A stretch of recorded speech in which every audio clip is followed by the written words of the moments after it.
मेरी शादी की तारीख नज़दीक आ रही थी। बाकी लड़कियों की तरह मैं भी शादी को लेकर बहुत खुश थी। मेरा रिश्ता मेरे मामा ने करवाया था। लड़का एक अमीर परिवार से था और एक प्राइवेट बैंक में क्लर्क की नौकरी करता था। इसलिए मेरे सभी घर वाले इस रिश्ते से बहुत खुश थे। शादी से पहले ही हम दोनों ने फ़ोन पर बातें करना शुरू कर दी थी। उसका नाम राहुल था। एक रात जब मैं उससे बात कर रही थी तो उसने कहा, शादी की पहली रात को ना तो हम दोनों एक दूसरे को देख सकते हैं और ना ही एक दूसरे से बात कर सकते हैं, क्योंकि ऐसा हमारे घर में रिवाज है और यह बहुत लंबे समय से चल रहा है। मुझे उसकी बात सुनकर थोड़ी हैरानी हुई, लेकिन मैं ऐसा करने के लिए मान गई। फिर देखते ही देखते शादी वाला दिन भी आ गया। घर वालों ने मेरी शादी धूमधाम से करवाई और मैं उस दिन बहुत खुश थी। उस रात मैं अपने पति के कमरे में बैठकर उसके आने का इंतज़ार कर रही थी। कमरे की लाइट बंद थी और कमरे में बहुत अंधेरा था। फिर किसी ने कमरे का दरवाज़ा खोला और धीरे से अंदर आके मेरे पास बेड पर बैठ गया। फिर उसने मेरा हाथ पकड़ा और बिना कुछ बोले मेरे हाथ को चूमने लगा। इससे पहले मैं अपने पति से एक बार भी नहीं मिली थी। रिश्ते के वक्त हमने एक दूसरे को दूर से ही देखा था। हमारी बस फ़ोन पर ही बात होती थी और मैं सिर्फ उसकी आवाज़ ही पहचानती थी। फिर उसने मुझे पीछे की तरफ लेटा दिया और मेरे ऊपर आकर मेरे होठों को चूमना शुरू कर दिया। मुझे इस तरह से बिना अपने पति को देखे यह सब करना काफ़ी अजीब लग रहा था, लेकिन मुझे उसकी शादी से पहले कही बात याद थी, इसलिए मैंने बिना कुछ कहे बोले चुपचाप उसे यह सब करने दिया। वो लगातार मुझे होठों से लेकर छाती तक चूमे जा रहा था और अब तो मुझे भी इसका मज़ा आने लगा था। फिर वो मेरे ऊपर से उठा और अपने कपड़े उतारने लगा। उसने अपने हाथ के इशारे से मुझे भी अपने कपड़े उतारने के लिए कहा और तब मैंने भी अपने कपड़े उतार दिया। फिर उसने बिना कपड़ों के मेरे शरीर की और छाती से लेकर नीचे तक चूमना शुरू कर दिया और मेरे बदन के हर हिस्से पर काफ़ी देर तक चूमता रहा। अब तो मैं पूरी तरह से मदहोश हो चुकी थी और मेरी धड़कन काफ़ी तेज़ चल रही थी। मुझसे भी अब सब्र नहीं हो रहा था। तभी मुझे एक तेज़ झटका लगा और मेरा तो जैसे कलेजा ही मुंह में आ गया था।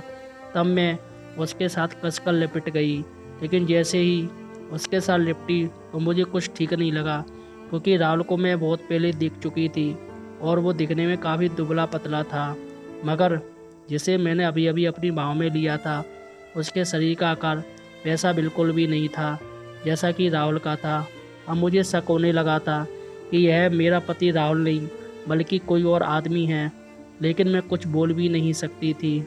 मैं अभी यह सब सोच ही रही थी कि इतने में उसने अपना काम पूरा कर लिया। फिर वो मेरे ऊपर से हटा और अपने कपड़े पहनकर बिना कुछ बोले मेरे पास बेड पर लेट गए। मेरे दिमाग में बहुत सी बातें घूम रही थी।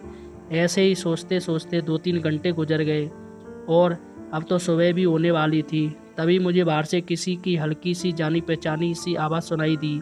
मेरी धड़कन बहुत तेज़ थी और मेरा शक अब यकीन में बदलने लग गया, क्योंकि यह आवाज़ तो मेरे पति राहुल की आवाज़ जैसी ही थी। सच जानने के लिए मैं चुपचाप बिना कोई शोर किए बेड से उठी और फिर धीरे धीरे अपने बैग में से अपना फ़ोन निकाला। फिर जैसे ही मैंने फ़ोन की फ्लैश लाइट जगाकर उसकी तरफ देखा तो मेरे होश उड़ गए। यह मेरा पति नहीं बल्कि ससुर था। मेरे तो जैसे जान ही निकल गई। मैंने जल्दी से अपनी मम्मी को फ़ोन किया और सब कुछ बता दिया। तब तक मेरा ससुर भी जाग गया था और उसे पता चल गया था कि मैं सब जान चुकी हूँ, इसलिए वो चुपचाप उठकर कमरे से बाहर चला गया। मेरे घरवाले कुछ ही देर बाद मेरे ससुराल आ पहुँचे। मैंने रोते हुए पूरी बात बता दी। तब बात करने पर पता चला कि मेरा पति राहुल नपुंसक था। इससे पहले भी उसकी 2 शादियाँ हो चुकी थीं, लेकिन दोनों बीवियाँ सच जानने के बाद उसे छोड़कर चली गई थीं। इसलिए इस बार राहुल के घरवालों ने प्लान बनाया था। राहुल के पिता मेरे साथ स्वागत मनाकर मुझे प्रेग्नेंट कर देंगे और अगले ही दिन राहुल को 2 साल के लिए विदेश भेज देंगे। इस तरह से अगर मुझे शादी के 2 साल बाद सच का भी पता चलता तो मैं बच्चे के लिए राहुल के साथ रहने को मजबूर हो जाती। सच जानने के बाद मेरे घरवाले तुरंत लेकर मुझे घर वापस आ गए और मैंने राहुल के साथ साथ उसके परिवार के ऊपर मेरे साथ धोखे से शादी करने और फिर गलत काम करने का केस कर दिया। शादी पूरी ज़िंदगी का बंधन होता है और शादी में ईमानदारी बहुत ज़रूरी है। आप आधे झूठ सच के बल पर मजबूत रिश्ता नहीं बना सकते। दोस्तों, कहानी कैसी लगी हमें कमेंट सेक्शन में ज़रूर बताएं और प्लीज़ चैनल को भी सब्सक्राइब करें। धन्यवाद दोस्तों।